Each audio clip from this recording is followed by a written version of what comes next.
a fully grown zebra is quite a big animal for a single zebra cheetah. So in a coalition, they might try to tackle an adult, but it's rather large for cheetahs. So mostly what they'll be going for are the youngsters. But there was an amalgamation, a lot of different animals here when these cheetahs started chasing through the plain, and I actually think that they were after an individual gazelle who has now just bounded over onto the other side of the zebra. And there's a couple more across the plain as well. So I think they were trying to single one of them out, not in particularly the zebra. But it's all possible. It's all possible. And here we go, folks. There's a little bit more movement again from this cheetah.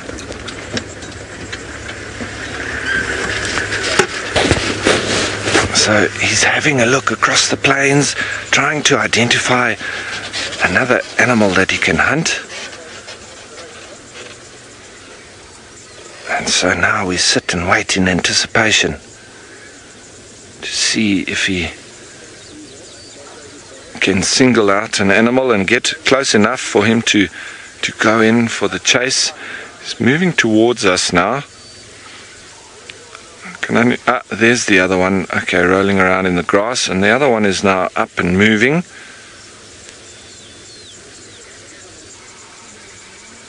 Wonderful to watch cheetah in action. Yesterday, I mean, it's almost like as soon as they stand up, things start to happen. So when you've got a walking cheetah, you need to keep the camera on them, because in an instant they can be at full speed, full tilt, going after something. And now they're going to play a little bit, it seems. Very playful behavior. That seems like the youngster. Okay, so Manu's saying the one is called Nyali. Nyali. Okay. Beautiful seeing these cheetah walk like this together. What a wonderful scene this is. One cheetah on its own, beautiful enough. Two of them walking together. What more could you ask for? I suppose you could ask for 5, but we can see these two individuals now. We've seen the musketeers yesterday. So we're getting our fair share of cheetah, which is lovely for us. As they're walking just past the vehicle now, nice and close to us. And I am going to be promising to follow these animals and see what transpires. So it's going to get interesting now, folks. Sorry, I'm looking over that shoulder. I was watching over the other. But lots of action here and beautiful out here on the plain. So let's just turn around and see if we can follow up with these cheetah.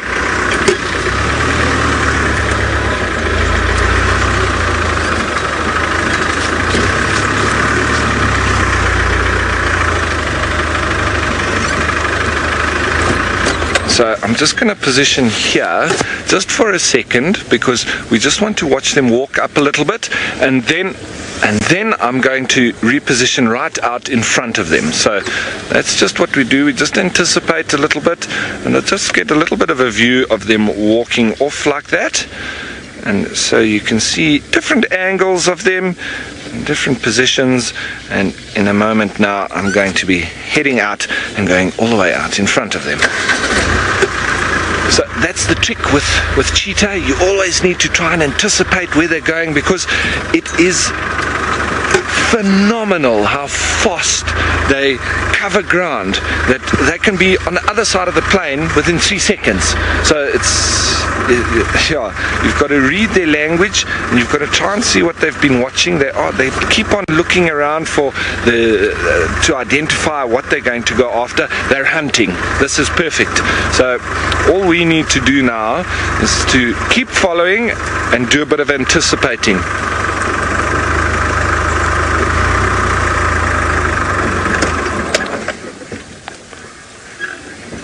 Now, Dynamite Grave, you're wondering how long a cheetah can run at full sprint before it gets tired. It's normally not that long.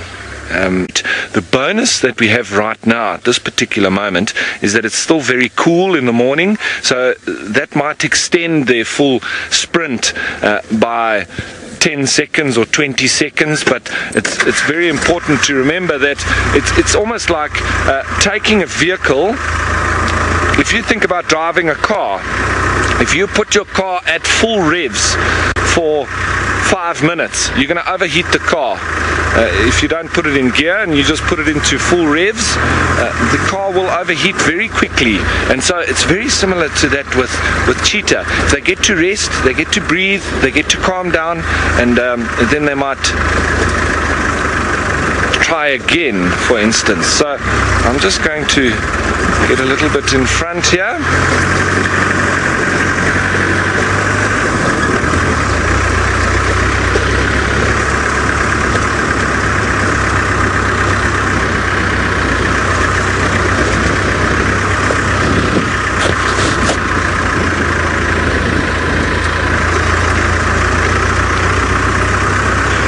I'm just doing a bit of an anticipating. Sometimes you get it wrong, folks, but sometimes it can be absolutely perfectly right. So we just check a little bit here. They're going to start to come towards us now. So we're in a good position here. And we can just try and see how they get on, and if they get to identify any individual prey animals. They're on the lookout. It's lovely watching them walk through the plains, and they keep looking around, always wary of just to see that movement of gazelle, etc.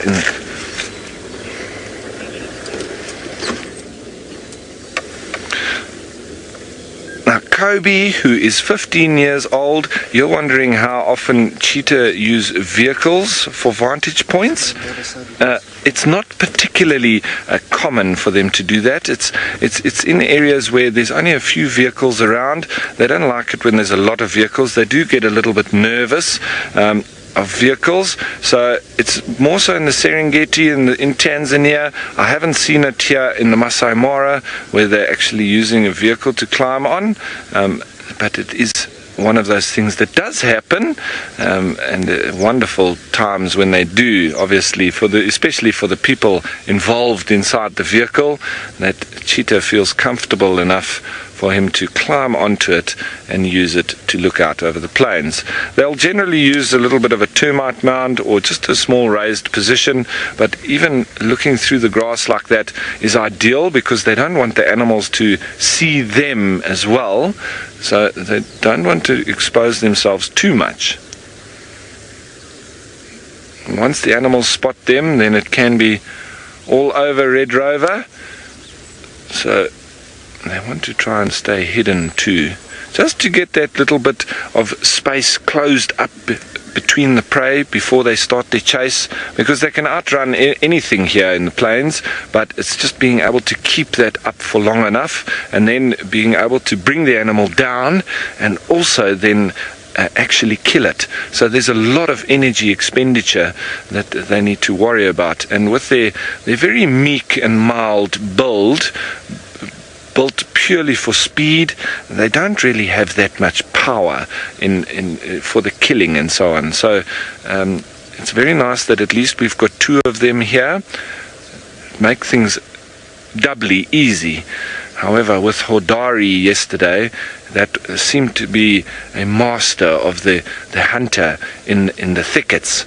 The way that he ran through the thickets after that young bushbuck, Manu and I were chatting last night, it was absolutely stunning and beautiful to see a cheetah agile like that, but in the thicket. It's almost like that's become his little place where he does his hunting, because he was so good at it that it seems it wasn't the first time he had done it at all. Now these animals still looking out over the plains here. There's a few topi. I think it might be a little bit over-optimistic for them, so they keep looking around. I think they do realize that they've just spotted these animals here, but I don't think that they're overly eager to be chasing an adult topi or kangani, which is also there with the topi. Still lovely to watch, even when they're not in full flight. Very beautiful and very well camouflaged as well. And it's crazy when they start running, it's almost like you just see a streak. And it is strange because they're full of spots, but when they start moving, it's almost like they become streaks. It's like if you move a light around in the dark fast enough, you can make it from a dot into a streak. And there we go. Now we've just gone flat. So we hope that we see a little bit more movement from them now that they've decided to take a little bit of a rest. But that might be good news for us. Maybe in a little while they'll have rested from their little chase that they attempted. It seemed a bit of a half-hearted attempt as you first came to us, of that gazelle that was bounding through. But here we go. You see, it can change just in an instant.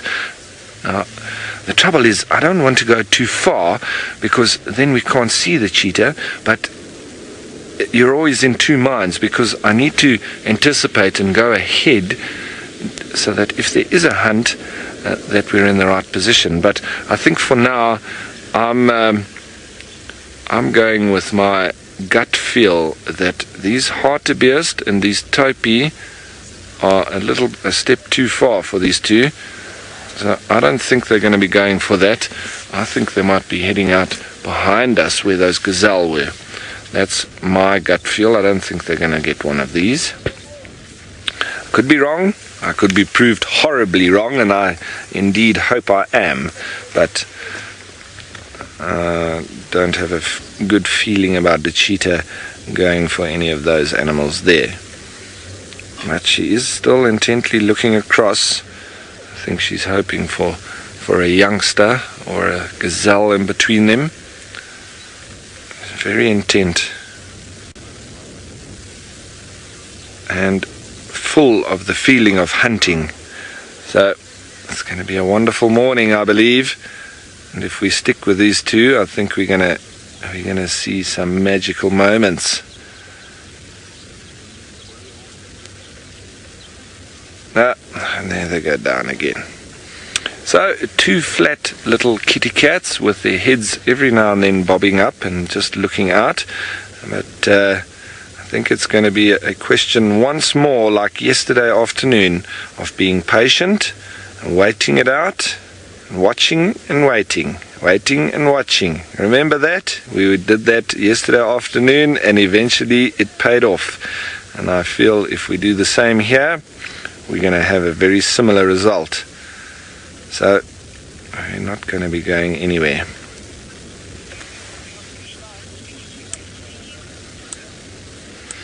Right, folks, so while we sit here patiently and wait for these cheetah to get active, and as soon as they do, I will be sure to bring you right back to me. But in the meantime, let's send you on over to Steve in South Africa for a quick update. We're back with us here in the Sabi Sands, folks, and the wind has not abated and the animal tracks have still eluded us. So I figured, considering that the main objective or the main thing that's happening this morning is the wind is rustling the trees, I thought maybe we'd do a little tree introduction. So here we have one of the many trees that we find here in the area. Just get a nice zoom in on there. And this is also commonly known to us in the safari industry as the poor man's toilet paper. You can see it's quite soft, very, very soft and delicate. And yes, indeed, as the name alludes, you can use this if you're in need of wiping out in the bush here. And this is also known as the African weeping wattle. And nice and soft, you know, just you need to be aware. Make sure this isn't one of your acacias or your sickle bush. I mean, you can wipe it in the face. If it's not too hard on the face, it'll definitely work quite well for other purposes. So nice to remember, the weeping wattle.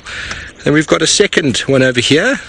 Do not wipe your bottom with this one. If you can see that there, PM. I don't know if you folks can have a look at those amazing looking thorns. And what's characteristic of this plant is the straight thorn and the hooked thorn. And you can see that quite clearly on the picture now. This is known as the buffalo thorn. Quite easy to remember by those two contrasting thorns, one straight, one hooked. And this you would not be using for toilet paper, but what it can be used for, and 2017 was a bad year for me, but I am back to being a vegetarian. As a vegetarian, it's wonderful. It is quite a nice substitute for spinach, and if you are out here and you are hungry and you're needing to snack, it works very, very well, but just pay attention to those very, very sharp thorns.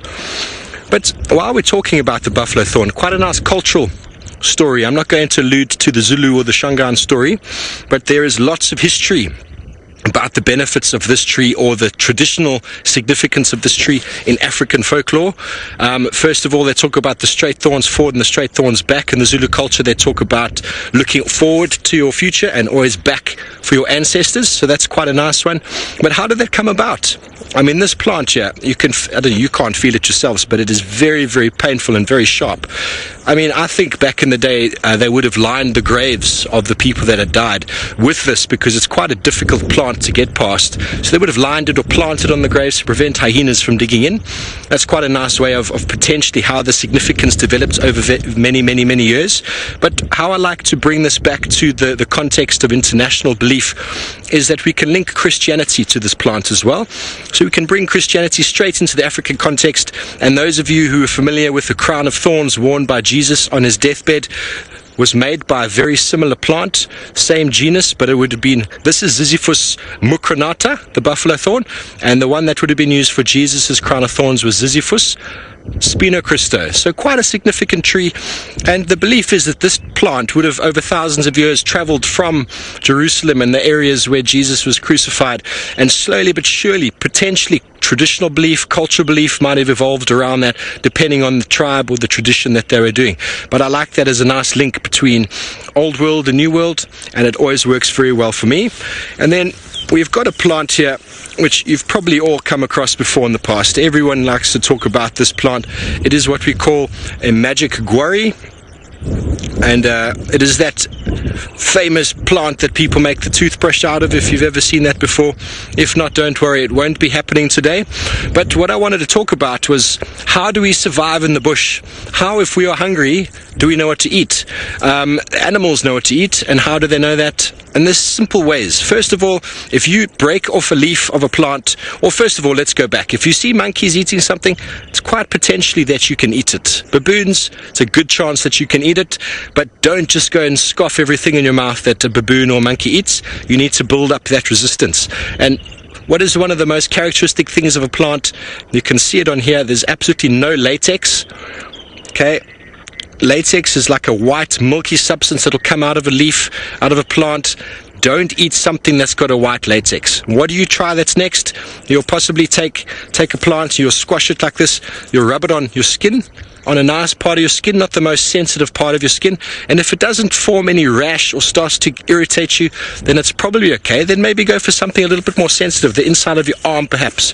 And if that still doesn't produce anything negative, then you can taste it. Now, I know this plant quite well, the magic guarri. It is bitter, bitter, bitter. This is disgusting. So why would anything want to eat it? When you look at the leaf itself, there is no defense on it at all, apart from chemical defense. And what I'm tasting there, that bitterness, those red wine drinkers out there will know it quite well. That is tannin. And the tannin is a defense mechanism that prevents the animals from eating. Now, what tannin does is, if you fill your belly with leaves that are full of tannin, the tannin actually binds to the protein. So you can't digest it, you can't break it down. So are they leaving it alone because they know that, or because it tastes bad? We don't know. Last but not least, folks, I've got a very nice little plant over here. Oh, that's the wind we're talking about. There we have it.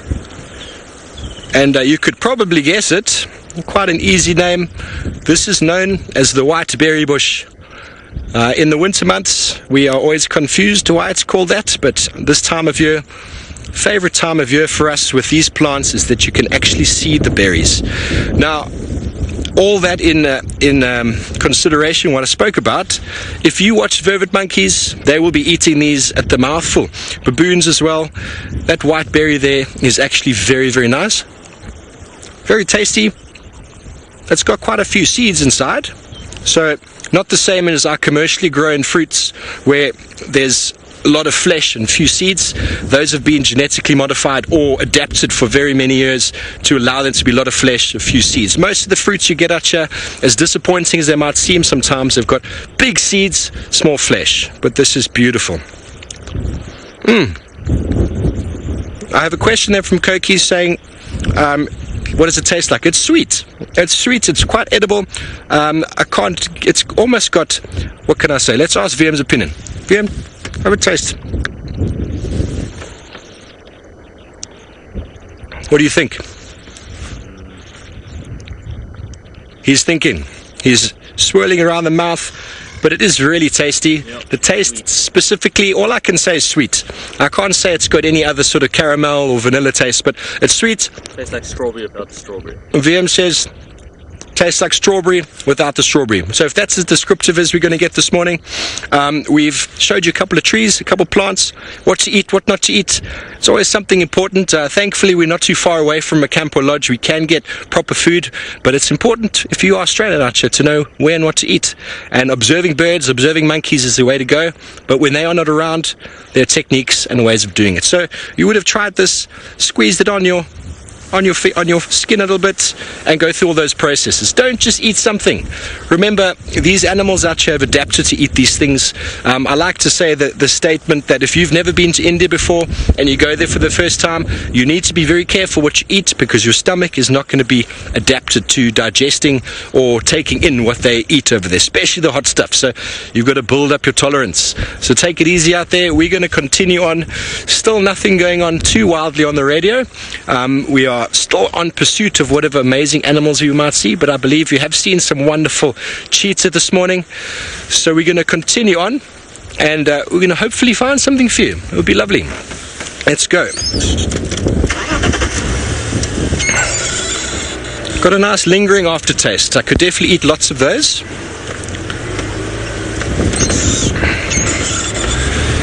We're going to be linking back to Taylor, who I think is on the search of some lions. Enjoy.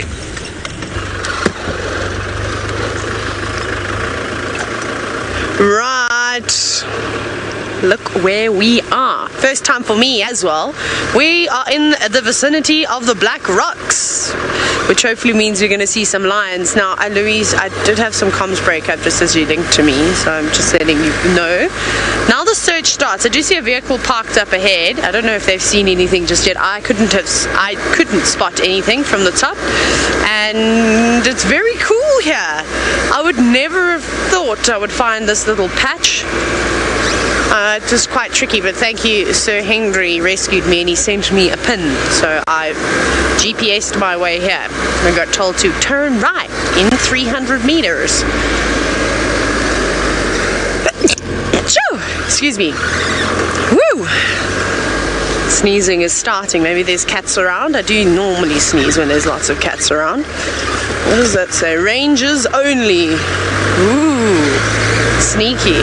Let's see where these cats are gonna be. It says rangers only, but I feel like there's other people than rangers here. So we'll just drive around anyway. I don't know if those are new signs, but this is very cool. Where are the lions? They might not even be here. Maybe they've gone somewhere else. We'll have to try again in the afternoon if they aren't around, but there are so many nooks and crannies that they could be in. I see another car stopped up top there. Also just want to check for tracks. Lou, I can hear that radio beeping. I can't hear you. Let me climb to the top of this hill. Sorry everyone. There's a couple of gremlins lurking down in here. I think we just dropped to a spot where I couldn't, where they couldn't pick me up. Let's see, Louise, can you talk for me again? Can you hear me? Or do I have to talk on my radio? I'm not sure. Someone is beeping me. Someone is beeping me. I'm being beeped. Okay, it's not Lou. Good, and I can hear her. So look how beautiful this is. I just want to show you because I've never seen it before. This is the first time, and I also need to take it all in. Look how amazing this is. This is so cool. This is like a piece of heaven. It's really, really stunning. Now, it would be even more beautiful if there were lions. Okay, so those guys are just having a luxury facility break, which makes me think that there's no lions right in the area. Oh no, we've come all this way. I'm just quickly checking with my binoculars. I'm scanning to see if I can see anything, but it doesn't look like it, which is a bit worrying. So maybe we'll do a couple of loops and laps around here and check in some of the grass, the tall grass behind us, maybe check underneath some of the shrubs, but I'm not exactly sure where on earth we're going. There's our friends from Silas, where we're going to be staying this evening, which is quite nice. There's another vehicle behind us, and we've left Olasheki now, and we are going to Silas, which is so stunning, quite close to the Sand River. It's beautiful, and you hear the rupal starlings all night long because they roost above the tents that we stay in. It's such a beautiful sound. I don't think, is it James that doesn't like the sound of the rupal starlings singing all night long? I don't mind them.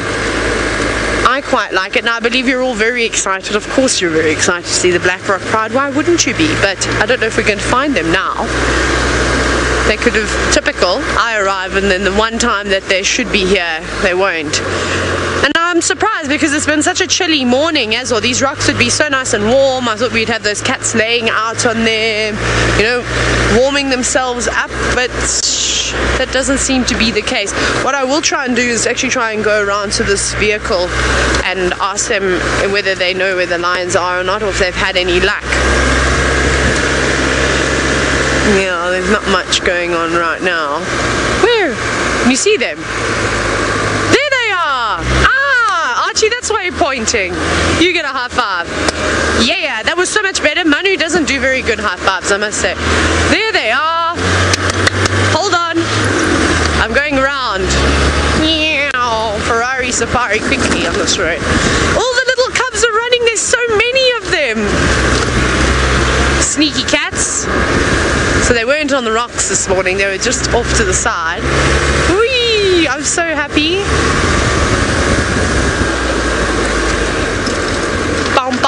Bounce. I'm just going to try and keep the nice view, and the lions are also moving up this way now. They're also moving, yes. Okay, let's do low range because that's what we should be doing when we go off-road, and there's rocks. Oh my gosh, how am I going to navigate through here? I'm just trying to find ways to navigate around here, but look at them! There's so many! Oh, hello, lions. Oh, I've missed you so much. I haven't seen a lion for such a long time. Look, they're running. Oh, they're all going to greet one another. Now what you're going to have to do is hold on so I can quickly get around the corner so we can see the rest of the greeting ceremony.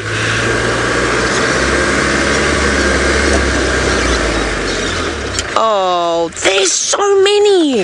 I don't even know how many are supposed to be in this pride, but look how amazing it is. 1, 2, 3, 4, 5, 6, 7, 8, 9, or 10. Oh my goodness. Well, when they separate and stop forming a carpet of lions, we'll be able to count them all. This is so awesome. They're a lot bigger though than the last time that I saw them. When I think it was Jamie that was here last, and she put them on screen, and they were very fluffy. They've definitely grown a fair amount. So 3 lionesses so far and a whole bunch of cubs. Very cool. I wonder where they're off to though. Looks like they've come back to be collected. I wonder if the adults maybe haven't been out somewhere. I didn't see any blood on them though, so I'm not so certain. But we shall try and follow them this morning. And hoping to, well, see all wonderful things. Right, we need to reposition though. We need to do lots of repositioning. We need to navigate these rocks. Oh, don't want to be driving over any of these big ones. Or rolling the car because the ground just disappears. Okay, how are we going to do this, Arch? I think we should get in front of them instead of following them from behind.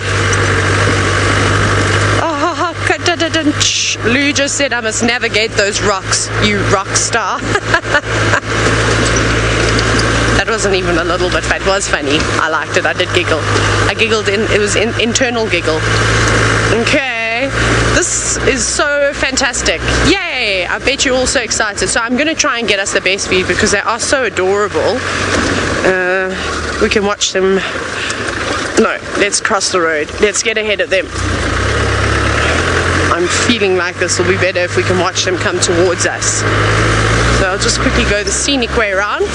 So you have to stare at my ponytail while I watch the road, but it will be worth it, I promise. We'll have lions just now. Just so that I don't have to keep repositioning. I'll try and anticipate their movements. Oh, and the view from up here is so spectacular. But here they come straight towards us, which is really amazing. And it's starting to warm up now that I'm not driving. I have done so many kilometers today. I've done almost 70 kilometers of driving this morning. Oh, listen, you can actually hear them even. They're all talking to one another. Of course, they've stopped now. Typical. But they're all meow, meow. As you can imagine, little cubs love making those sounds. I don't know where they're going though. It'll be interesting to see whether they're going to kill the lionesses look fairly thin or whether they're just being moved to a different location. Oh, they're so precious. So they look like there's some cubs that are younger, or is that just like a little runt or something? Hopefully when they come a bit closer towards us and they move away from that long grass, I can have a good look at them. I love seeing lions on the move, but it is hard to start developing or understanding exactly what's going on. And no, they all, yeah, there's some that are a little bit older by the looks of it, but you guys know James has spent a lot of time here, so if you do have any information on the Black Rock Pride, you're welcome to share it with me. You can hashtag Safari Live. Perhaps there are some members of the prides, of course, that are not here. Cool, we can definitely go live. Right, everybody, we're going to do an action broadcast on how precious these cubs are, so I'm going to sit quietly now and I'll talk to you in a minute.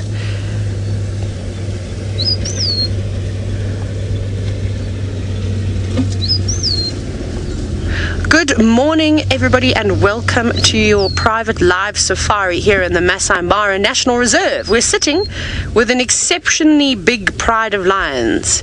They're called the Black Rock Pride, although the adults there aren't too many of, but there are plenty of young cubs out this morning. I haven't even been able to count how many little ones are in this pride. Now, for those of you who have never joined us on a live broadcast before, it's wonderful to meet you all.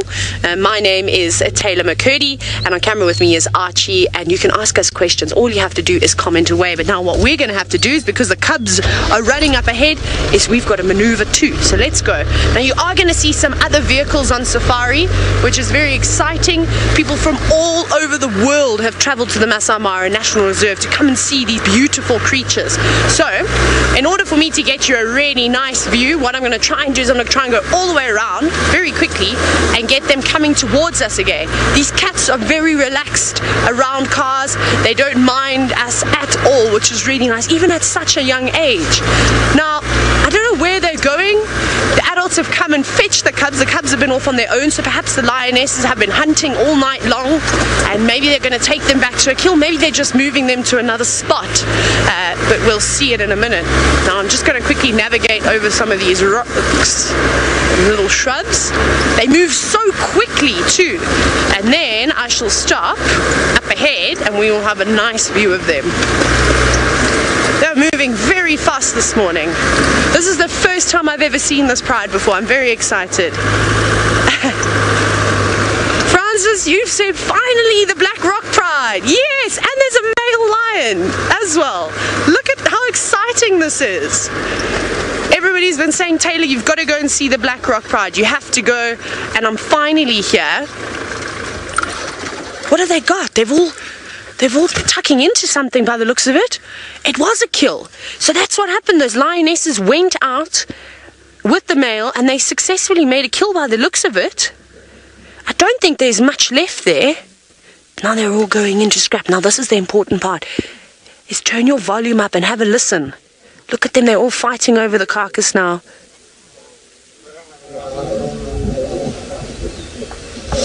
Let's just sit quietly because I want you all to hear this. Now they're chasing. One lioness has grabbed it. Looks like a warthog. Now she's being tailed by that male because he's a greedy guts and he'll want to eat that whole thing and not share with anybody. But it is so important that she does make a run for it and try and get a few mouthfuls in, because she's one of the lionesses that has cubs, so she needs to produce milk for those young cubs. And that's the problem when you have the big males around. Off they go. And those lioness look so disappointed. That girl's got one little scrap though. That one female just here. There is a leftover, maybe some of the stomach contents, which are not going to be the most favorable bits. But any little bit counts, even if it is just a mouthful. It'll help them with the energy source that they need to go out hunting again. Now there are lots of warthog piglets around at the moment. They're a few months old, so they're fairly easy to catch, and it's typically what we're seeing the lions and the Masai Mara and the Mara Triangle preying on at the moment. But those poor little cubs, they were so excited to finally have something to eat. And now it's been taken from them. How disappointing. Now, Leslie, thank you so much for this. You said, are all 9 cubs present? I didn't actually know how many cubs were in this pride, but I did count 9 on my first go, and then I thought I'll have to do a recount because they were on the move. So yes, Leslie, all 9 cubs are still here. And it's quite surprising that they are, because unfortunately only 1 in 4 cubs will survive. So if you'll be lucky if 2 or 3 cubs actually make it out. Oh, there we go. They've realized that there's some scraps now. They're going back. Oh, shame. I'm so sorry, girls and little ones. There's not much left to eat. You're going to have to go out and try and get something again. But of course, nature is very cruel, and this is just how it goes. They were only able to catch a small warthog, which is definitely not enough for 3 adult lionesses, a big male that was around, and I'm sure there's more males, and then all 9 little cubs. So they're going to have to try and go for something like a buffalo, a giraffe, something along those lines. There's one of the other safari vehicles, also having the best time ever. Now, Liz, you're wondering if the male lion will kill that female over food. No, they might have a bit of a scrap, but that lioness will eventually, she'll drop what she's got, and she knows, well, she doesn't want to risk her life. She's got cubs to raise, so she'll probably end up just letting it go and letting him have the rest. She might put up a little bit of a fight. Ooh, was that a roar? I thought I saw someone was going to roar. Let's have a closer look. So no, she should be okay. I think everything will be fine. But they're just, of course, a little bit on the disappointed side. Like I said, it's normally just a bit of a scrap and then everybody gives up. What I can do, what I will do for you in a minute, Arch, is I will reposition once they've all arrived at the next female. Those cubs are full of energy this morning, but they better not bound around too much. Okay, let's quickly reposition again. When the animals move, we've got to keep moving too, which is quite exciting. And I don't know where they ran, that male and female. I think they've gone quite far. No, she's come back. I think she gave up. I think those other vehicles were down where the male was. But this is so precious with all these little cubs. I haven't even had a good chance to have a look at them yet. I've only just arrived here. I'm wondering how old they are. They look like maybe 3 or 4 months. Maybe, yeah, somewhere between there. Maybe even a little bit older than that. They're making their way down now, I think, back towards the male. So we're just driving along, bouncing on this very bouncy road. I'll zip forward again. Oh, all the lionesses are running. I just want to get to the point where the male is.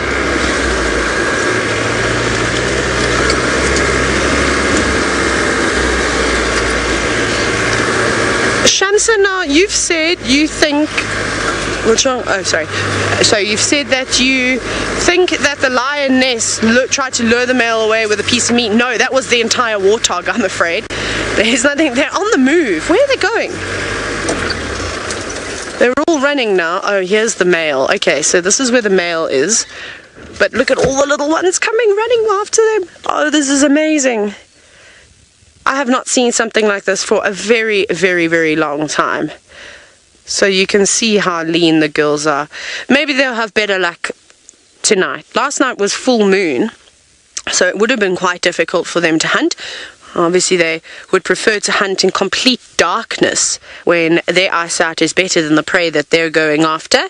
And there was a bit of wind, so that would have helped them. But I think that they caught this warthog not too long ago. I think maybe we missed it by 10 minutes, if even that. It's just all about being at the right place at the right time when you come on a safari. So there's the male. He's gobbling the remains of that warthog. Nobody is getting a mouthful of that. And even when we first found the lionesses with the cubs, they didn't have much blood on them at all. So I reckon the male would have come in, charged in, and sort of taken what was not necessarily rightfully his, but he thinks it's his. Shame they look a bit upset about that. But they know that that's the problem. That's the thing when having big males around, is that they are bigger and stronger and they'll just take what they want. Although I'm surprised the three girls didn't gang up on him, because I reckon they could have given him a run for his money. But he's absolutely loving that. He's got a lovely shade of lipstick at the moment, which he will clean off a little bit later. Oh, wonderful. So they're about 5 months old. Thank you, James. So James, who is sitting in final control at the moment, he has just said that they were born in July. So there we go. So not quite 4 months old. They are 5 months old. Thank you very much, James. They are precious. They really are sweet. Let's go back down around. They're about to climb up one of the rocks, which could be quite a nice view.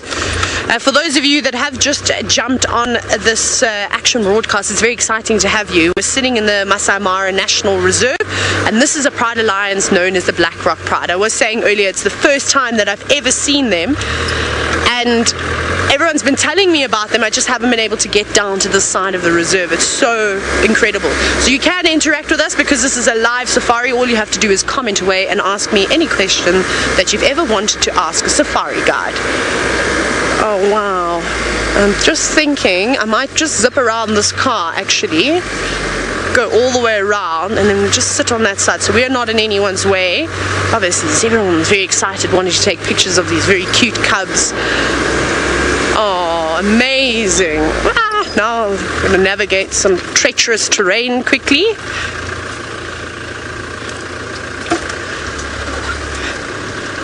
There we go, that's a little bit better.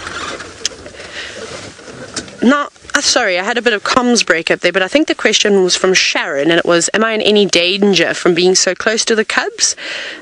No, not at all. So the animals here become extremely relaxed around the vehicles. Not all of them. Again, it depends on the individual. However, they interact with cars on a regular basis. They're having a drink of water at the moment that's collected in one of those rock pools. So they're quite happy with it. Initially, these little cubs would have been very scared of the cars, but they learn from the adults' behavior. Monkey see, monkey do. It's very true out here. So once they see that their adults are not afraid of the cars, they'll of course be curious and want to come over and see what it's all about. And then they just kind of ignore us. We're like a rock, really, and hopefully they don't want to climb on us like they climb on these rocks, but they will. They'll just keep away, they'll walk past the car. And if you ever are lucky enough to go on a safari, it's very important that you listen to your safari guide and that you sit still and you keep your arms and hands in the vehicles. Remember, these are wild animals. There's no need to try and get their attention. We just want to come in and observe them and let them do their thing. And I think they're a little bit sad now that they didn't get the breakfast that they wanted. A couple of the young cubs have got that shade of lipstick that we saw on that other male lion, but I don't think they would have got even a mouthful, because that happened all so quickly. They piled on top of it, and then of course that male came in like a bowling ball and chased everybody around. I think it was a good thing that lioness grabbed it and moved off, because sometimes the males can accidentally knock around the young cubs, not on purpose, but just because everybody scraps over food. Isn't that the most gorgeous view? That is such a stunning sight. Looks like that lioness is going to cough up a fur ball.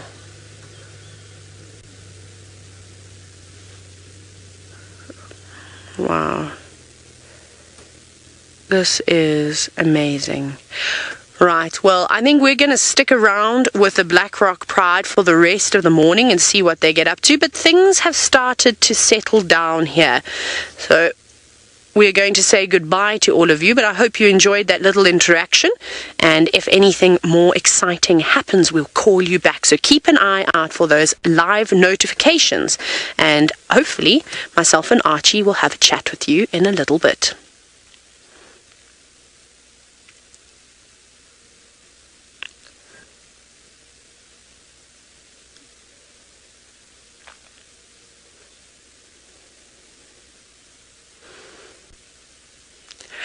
Hello, internet audience. Look, they're coming right past the car again. This is magical. Up and down, up and down. This is an incredible pride of lions. I can see why Jamie and James were absolutely glued to these cats and not wanting to leave their sides. Hello, little ones. Off you go.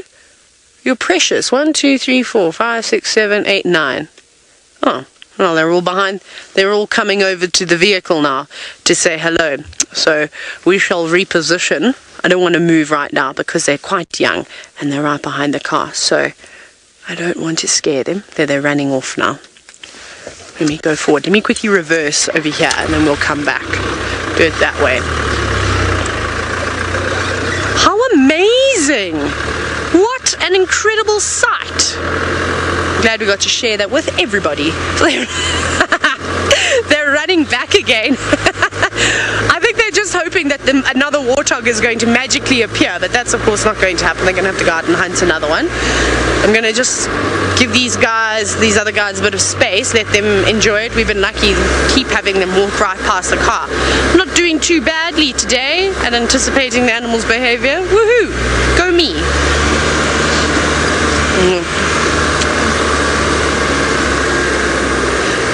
Right, we're going to keep navigating around here and I'm going to try and get another view of the Black Rock Pride for all of you. I'm going to send you down to sunny South Africa in the meantime to continue birding and looking at all the plants with Steve. And you're back with us here in not so sunny South Africa this morning, and we have been wondering and diligently trying to pick up any signs of animal life. We've seen a lone male waterbuck and we've seen a number that have eluded. We've had a nice action broadcast, so we have now missed on a couple of birds, being the violet-back starling, which is quite a beautiful bird. But we continue on. The last few minutes of our drive are coming to an end, and we'd like to thank you for joining us here in the Sabi Sands for the morning. We're going to continue along here, see if we can pick up on anything. It has been quite a quiet morning with regards to animal life, especially the cats, but that's the way it is. You have to go out there to explore and to adventure, and I've thoroughly enjoyed myself. I hope you have, and let's see if we can pick anything up in the last couple of minutes as we continue along the road here. VM has been an absolute star this morning, helping me navigate on and I finally did it. I promised I would stall at some point and I finally did it. VM has been a star this morning in assisting me with the navigation. The cloud cover overhead makes it very difficult to find your way in the bush, and it can get quite disorientating, and I think we've covered the majority of the property this morning in our quest, and everywhere we go it has been quiet. And there we go, we have an animal in front of us, VM, if you can see him there. Finally, an animal for you folks on camera. There he is. Male impala. Beautiful lyrate horns. You see the shape of the horns there. There's another one just to the right of him. Small little bachelor herd. Oh, there's 3 of them. I can count about 4. You can also see by the color of the fur, folks, if you've seen impala from yesterday versus today, especially that first one you looked at there, you can see the color. It's quite dark. They have the ability, like we do, to sort of pilo-erect their hair. It adds to a little bit of, a warming mechanism. They increase the volume of hair on the body by making it stand up. And here we go. There's a little bit of body posturing of the 2 impala males. You can see how alert they are. Their ears are twitching left, right. You can see the grass just to the right of them blowing in the breeze. these male impala are hanging out together in a small bachelor herd, not because they like each other, it's because it's safe to be in a group. I mentioned earlier that you'd always try and be in the middle of the group, and hopefully the lion or the leopard will pick off your friend on the outside, and that is very selfish behavior. Obviously, hanging out together is benefiting the individual, and the group benefits by having more eyes, more ears. If you have a look there now, there's 3 looking and 1 with its head down, and they're a little bit of a spook. See, the wind is just all over the place. The impala don't know where to look. But if you're a single animal and you're here, looking all the time, because there is potentially danger all the time. And what happens if your head is up and you're looking left or right all the time? You are not feeding, and that affects your condition. That affects the strength and your ability to outrun and outmaneuver a predator. So hanging out in groups has the added benefit of more eyes, more ears. So folks, we got you some animals, the most exciting of them all, the impala rams. We are going to say goodbye to you here from me, Steve, in the Sabi Sands, wishing you once again a very happy new year. We're going to be linking to Tristan for his closing segment. Have a beautiful night or beautiful morning further. Thank you very much. Bye. Well, indeed, Steve, and we also have now reached a crescendo of excitement on our side too, with some impalas, and not only rams but females too. So it's all happening, really. I can't believe we are being so lucky to see what we are seeing right now.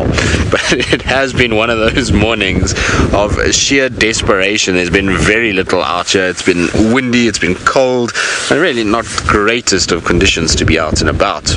I did pop into Tandi's den just now, just to see what was happening, to see if maybe she was back, but she's not there, so we decided just to carry on and start making our way home, and we bumped into this marauding group of impalas. And the amazing part about it is that all of these impalas that were walking towards me are all males, so pretty much every single one that you're going to see coming past are males. There are a couple of females at the back, but it is a huge herd of young boys together. So when the rut comes, they're all going to have to deal with being chased around at some point. Although all of these males are still too young, they're not going to be able to mate anytime soon. So it'll be another year until they mate and are able to participate in that whole process. So there they go. I wonder where they're off to, actually. They're kind of moving down towards the dam, but I wouldn't think they would go in that way, given that it's not really hot.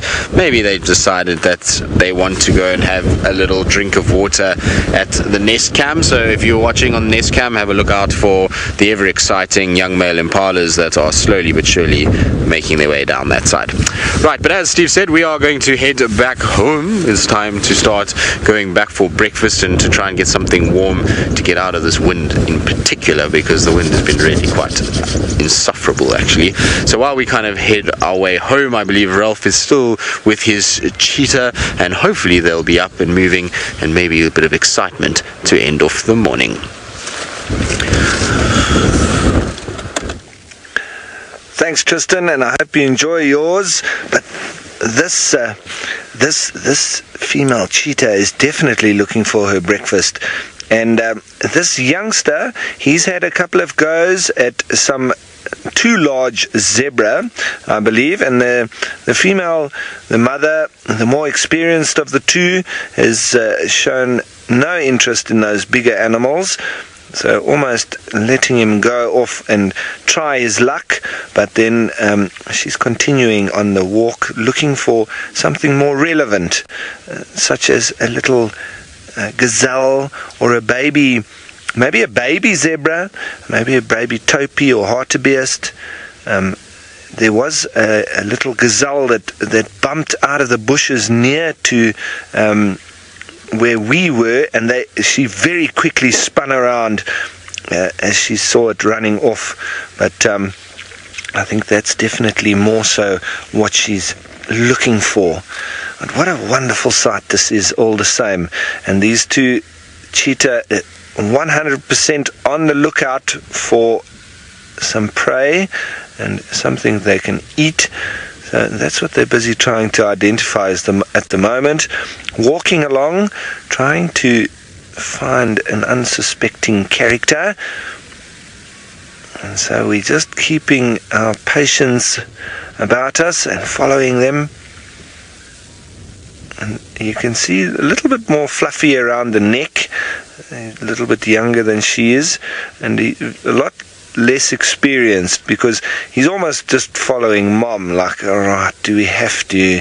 And because she's remaining completely focused, and this is what he does. He catches up with her, and then he goes and lies down, and he's almost like a teenage boy. Knows what he has to do, but not really interested in doing it the way that mom wants to. He'll do it his own way, thank you very much.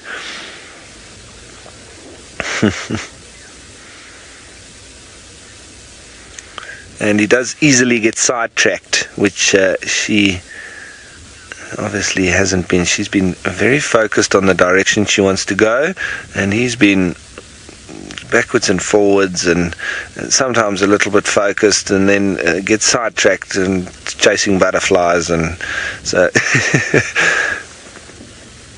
very fun to watch and very nice to be in their presence, moving with them through the plains.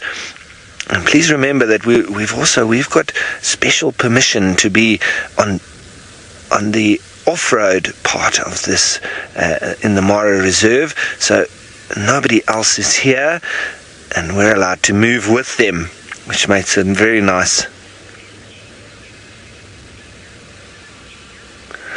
Now, Gina, you're wondering if male cheetah ever develop dewlaps. Not that I know of, Gina. And it's also, yes, they do want to look a little bit bigger for dominance between males. But with cheetah, they do want to absolutely maintain their bodies, the sleekness for their agility and their speed. So they don't want to negate any of that with the advancement of a very thick neck and a dewlap type story. That I'm sure you're asking that because of the male leopards there in Djuma, Tingana, and I think he's getting a nice one, and I think Hosana maybe have a little bit of one, but I've never seen that really develop on cheetah. I could be wrong, but all the cheetah that I have seen, and I have seen many in the wild as well as in rehabilitation centers and programs, I've never seen a real dewlap, unless it's very nondescript. But these animals still looking around. They did have a look at those crowned cranes, but I think they realized that they're not really after bird this morning, they're after their steak. But they're on a nice little raised point now, and this is what does happen every now and then. They seem to go back into their very relaxed mode, just taking it easy once more, getting their energy levels up. Now, Joe, you're wondering which one is the female. How can you tell? This one is the female here, and it is rather difficult with cheetah because they've got pretty much the same markings, pretty much the same build. The males are slightly more thick set, especially in the heads, but if we go over, this is a young male there, and as you can see with his playful nature, he's quite a youngster. But you can see already a little bit more thick set in the neck and going towards the head, but he is still reasonably young and not completely filled out yet.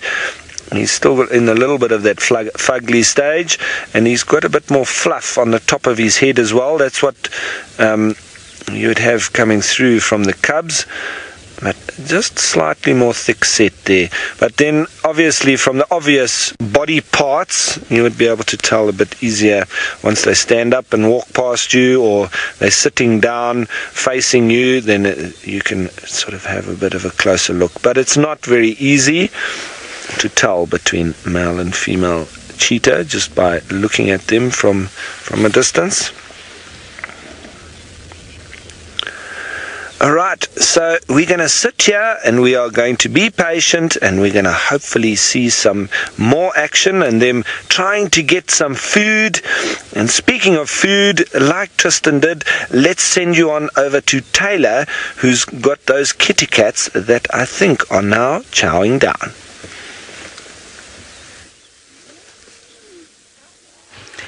No, sadly they're not. There's just one that has been eating this entire time. The greedy guts, this big, beautiful male lion who has devoured an entire warthog on his own. It wasn't a fully grown one, but have a listen. There's just been this squabbling the entire morning, but it's such an amazing sound.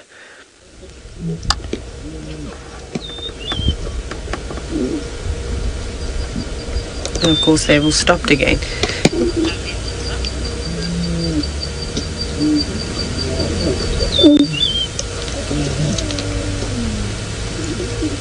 Well, those young cubs that are sitting right at the paws of that male lion have been desperately trying to sneak a piece of flesh, but unfortunately haven't been lucky. He actually got up and he swatted at the cubs at one point. No one got hurt though, so don't worry. Listen again. You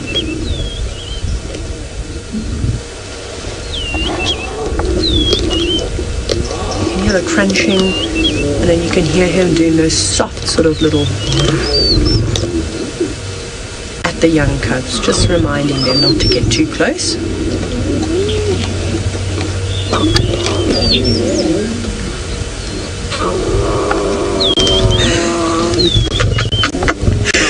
I miss that sound so much. It's so hard not to be happy and smiley and joyful around cats like this. It is so cool. And well, the next set are coming back in again to try their luck. Look how sweet they are. They're so small. They sort of come and go in waves. Then go back to mum for reassurance. Now, I would assume that it's not just one mother for all of these cubs. I'm wondering if all three lionesses have contributed to this litter of cubs, or if it's just two of them, or what it is. But I haven't really seen the lionesses roll over, so I can't see for suckle marks, but it does look like they're trying to suckle off two lionesses. But maybe you can all help me. You guys have spent a bit more time with the Black Rock Pride than what I have, so you can hashtag Safari Live. I'd love to know if it's all three girls that have cubs, or if it's just two lionesses that they seem to be going to suckle from. But not that they'd be producing much milk on an empty belly, though. That's why it is so important that they get their next meal. So this afternoon I think will be quite a nice idea to come past and have a look and see what they're up to.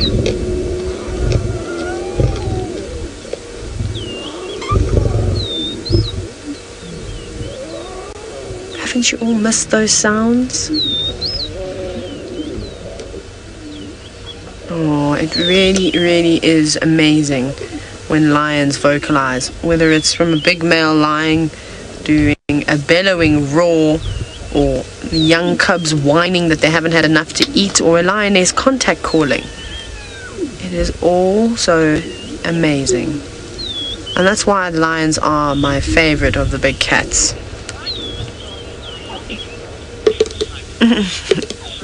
Sunny, you're wondering, why does the father lion ignore the cubs like this? He's not interested in them at the moment. He wants to eat. All he cares about right now is food. And that's typically all that's on a male lion's brain, is mating with the females and eating. And occasionally they'll play around with the cubs. I don't know these males very well. I know that there is a male in here, I think that's lost his eye if I'm not mistaken. And I don't know what they're like, their father skills are like, because every male lion is slightly different. Some are more tolerant of the cubs than others. Others don't want to have anything to do with the cubs, and if they come near them they start growling and will swat at them. The Birmingham boys are pretty good. They don't mind the cubs jumping around on them, and those are the big male lions down in South Africa in the Sabi sand. So he's quite relaxed with them, though. I mean, the cubs did all try and dive in, and then they realized that they couldn't do that because he just said, nope, I'm not having any of it, and stood up and growled and swatted with his paws, and cubs went flying. So now they're all just cuddling next to him. And he'll be finished with that shortly, though. There isn't much left. You know, there's just a few bones and things. You can hear him crunching. And because it was a young pig, he's probably going to eat most of it. So there might be the skin that'll be left over and a couple of other bits when he's done, and I'm sure those cubs will be allowed then to snack on the remains and they can all fight over it. So that could be another sweet sighting. But he's going to try and eat as much of it as he can. Oh, I feel sorry for those girls. I don't actually know who did the hunting. it was maybe this male lion that caught the warthog. He's very capable of catching animals all on his own. Or maybe it was the 4 of them, the 3 lionesses and this 1 male. And the girls obviously had a priority to go and fetch the cubs. I would have just sent one of the lionesses. Of course, I always give advice to the animals, but I'm not an animal, so I don't know what's going through their mind and why they do certain things, and why would they do it my way. We're all getting ready to lay down now and just have a bit of a rest and recover.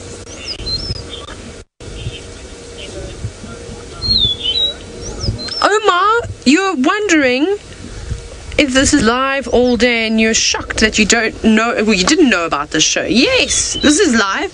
Not quite live all day though, but I'll be out all day, so it could be. So yes, this is happening right now, and I'm so glad that you've stumbled across Safari Live, and I hope that you become addicted like the rest of the fans.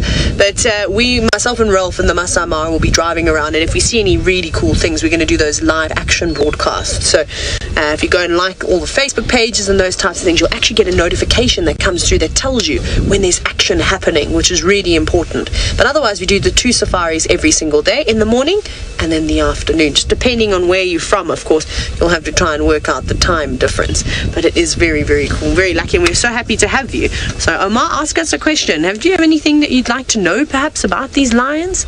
Is this the first time you've seen, I know you're not quite here in Africa with me and seeing the lions in the wild, but it's close enough, I reckon. Essentially, you're on board on the car with me, kind of just like Archie is. You're sitting just behind me. How amazing is that you can have all that action and then just quiet. So beautiful. What a fantastic pride of lions. I haven't seen young little cubs for playing like this and running up and down for quite some time now. Obviously we see the Angamas and things like that, but they're always so far off the road.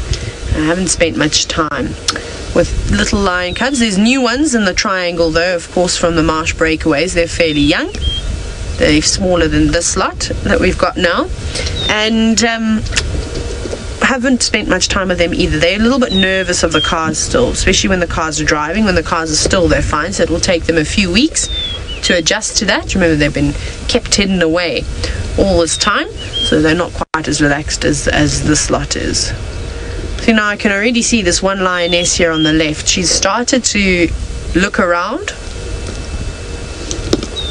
Maybe she's scanning to see if there's any other prey species in the area that she could potentially stalk. Maybe there's supposed to be some more lions around here that I just don't know about. No, nothing has caught her attention, and she's flopped back down into the grass. Right, I'm going to send you back across to Rolf, of course, who has not got lions, but he's got another one of the greatest cats in Africa. Yes, thank you, Taylor. And we're doing our best to follow these cheetah.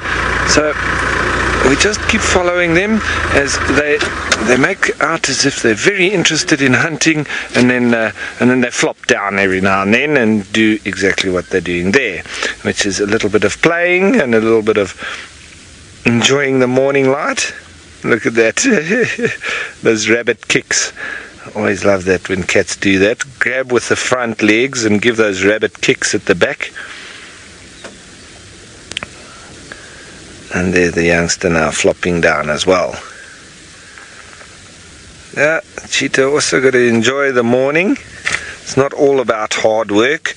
So the youngster bringing his mom now back to a little bit of fun, where she needs to keep him on the straight and narrow. He also needs to let mom have a little bit of fun every now and then.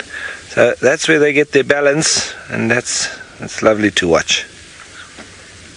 But she's focused again. Enough playtime. Let's get back to what we're going to eat.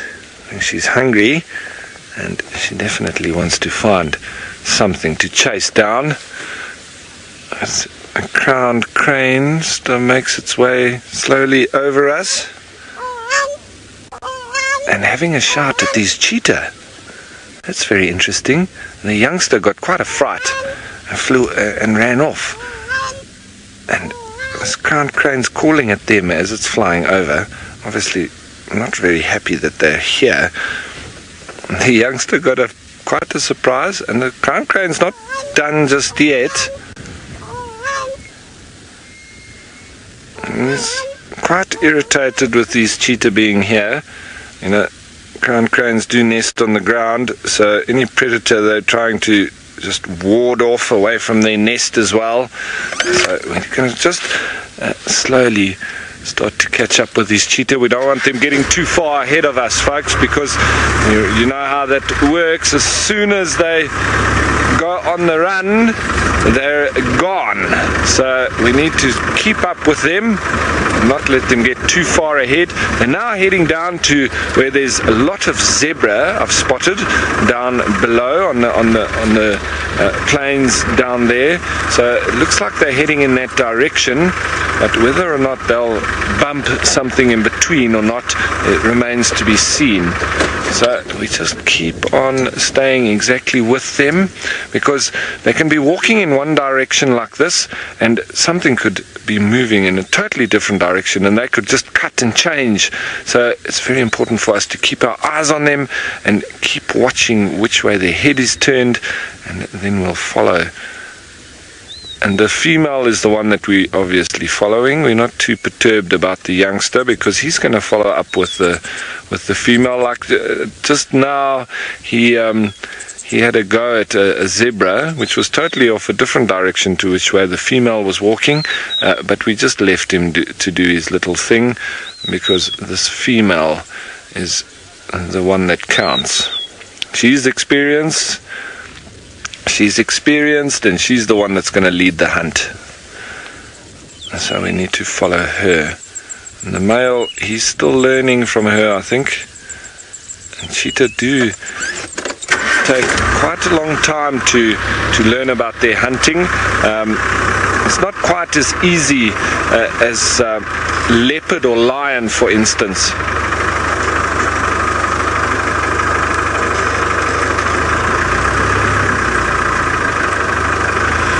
Now, Michael, you're wondering if I've seen any behavioral differences between the cheetah here in the Mara and perhaps the cheetah in the Sabi Sands or the Kruger area. Well, not particularly, no.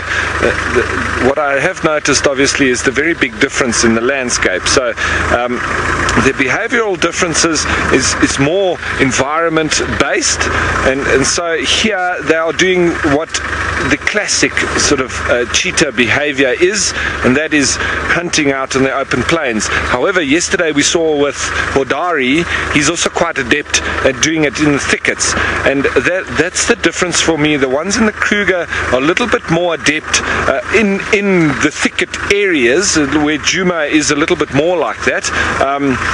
They are a little bit more adept at hunting in thicker vegetation, whereas here more out on the plains. But there's areas in the Kruger where they also are completely out in the plains. So it all depends.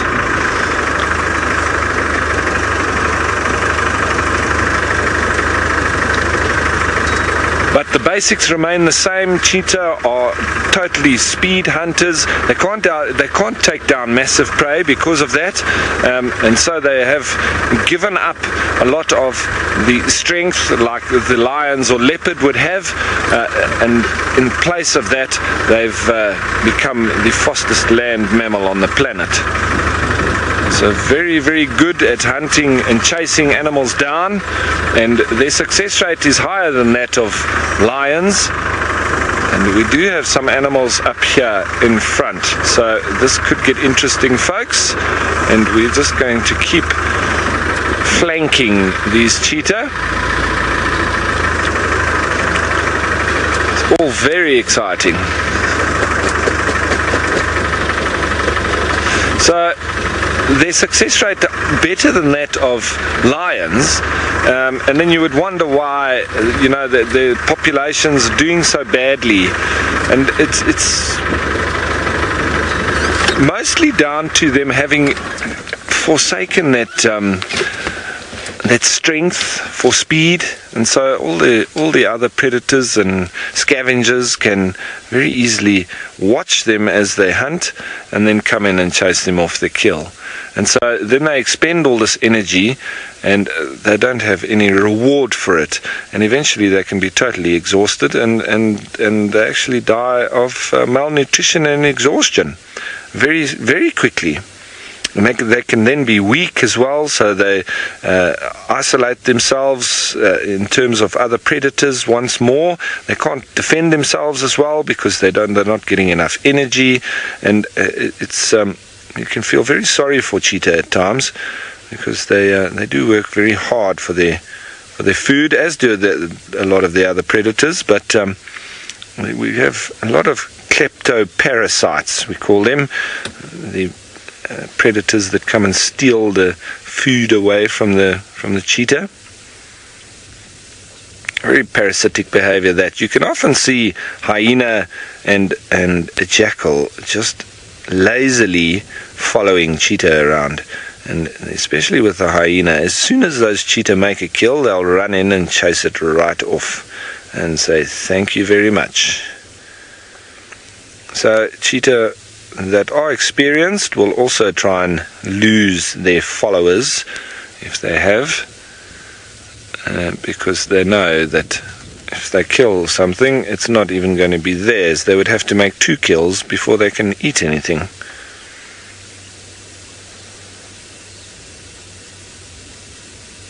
But nice to see here a very healthy looking female with her youngster. He's pretty much breaking into adulthood, so it won't be too long and he can be able to hunt for himself. Now,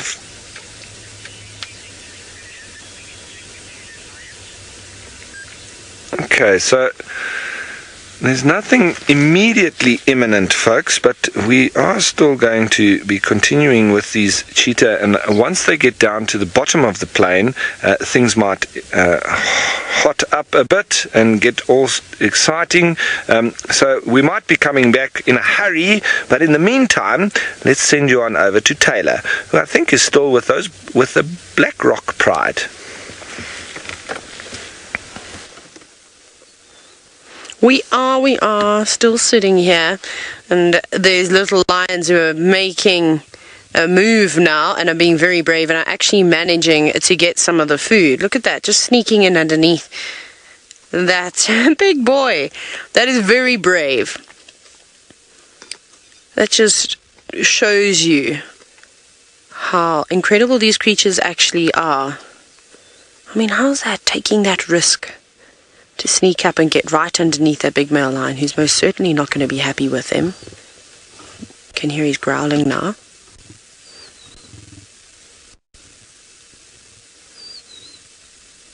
But he's fairly tolerant of them. I mean, they've been a real nuisance. No, he's not.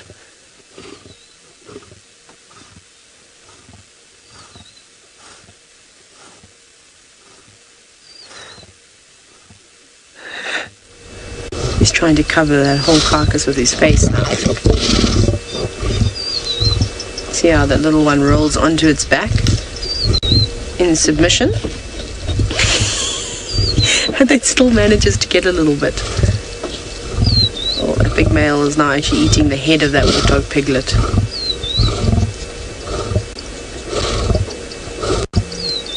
For those of you that are sensitive viewers, this is nature. These animals have to eat in order to survive. And don't worry about that little cub, it'll be fine. It'll learn its lesson the hard way, one way or another. It's going to get a hiding from that big male. But it's doing what it needs to do to survive, even if it means getting a couple of mouthfuls. So that is a fighter on the lion cub, not letting a big male lion put it off potentially getting something to eat. It knows. The big male lion actually looks like he's eaten right through the hide as well of that piglet. Now crushing through its head. It sounds pretty gross and gruesome, but he's getting every last skerrick. You're a pig. That's all I have to say about you. You are what you eat. So funny, because he's eaten everything.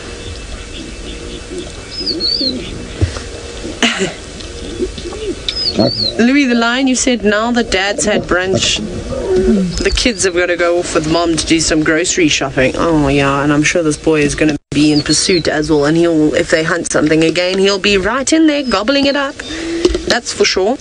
I love lions, but sometimes I get annoyed with the big male lions, and of course it's just my opinion, because you sit there and you see, my goodness, these girls have put in so much work, and they've got cubs now harassing them and suckling them. They haven't got any milk to feed them because one lion has decided to eat the whole meal instead of sharing.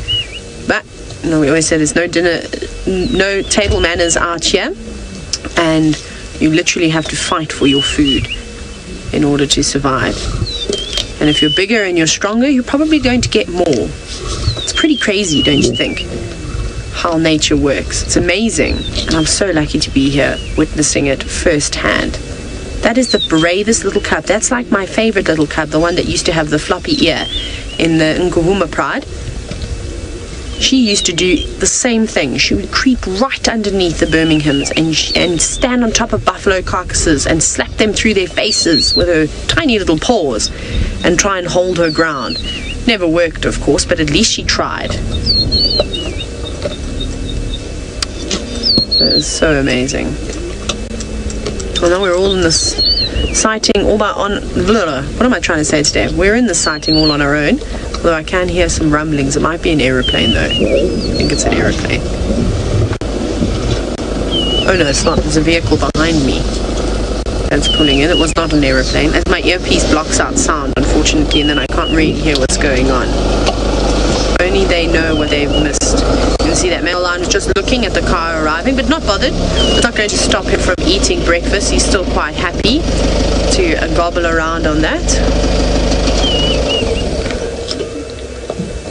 And there it is, still the one little lion snuggled up. And we've got another contender coming in now. Let's see if it's going to be as brave as one of its siblings.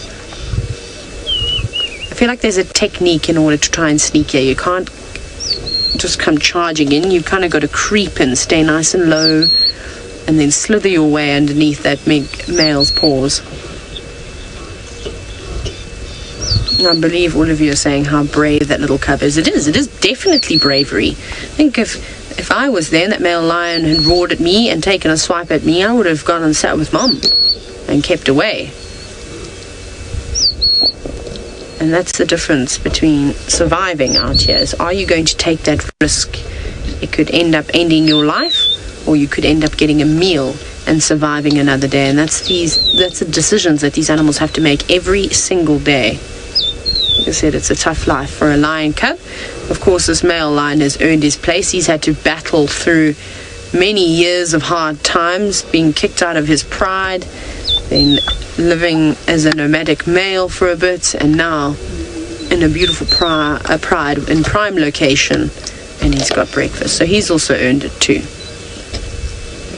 Oh wow, this is so special. You can see a few more of the cubs are coming in now. I think he's becoming more tolerant because he knows that there's not much left of this. I mean, even he's not really getting much anymore. Just little scraps. Maybe there's some stomach contents that were left behind, and that's what they're managing to feed on. But you can see the little warthog's head. Yes, careful. And they're cheeky. They shout back. I remember if I had to talk back to my mother, I'd be in serious trouble. Or let alone my dad. Petrified of him growing up as a kid. I mean, the authority in the house. And here these guys are. Always got something to say, a little lion cub. They're never quiet. But it's almost done now.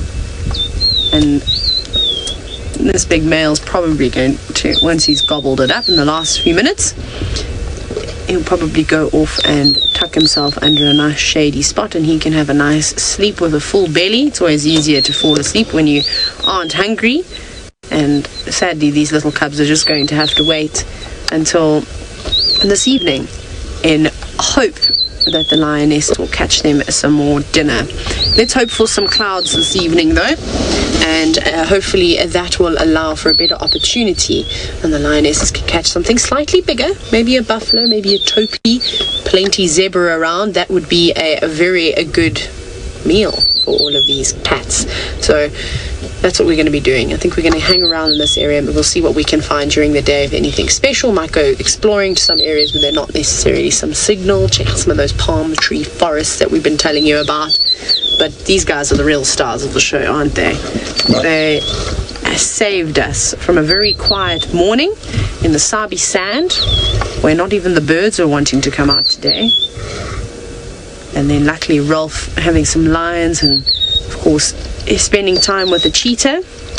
Pity we couldn't find the Fast Five, but that's just one of those things. At least we could spend a good few hours with them over the last few days.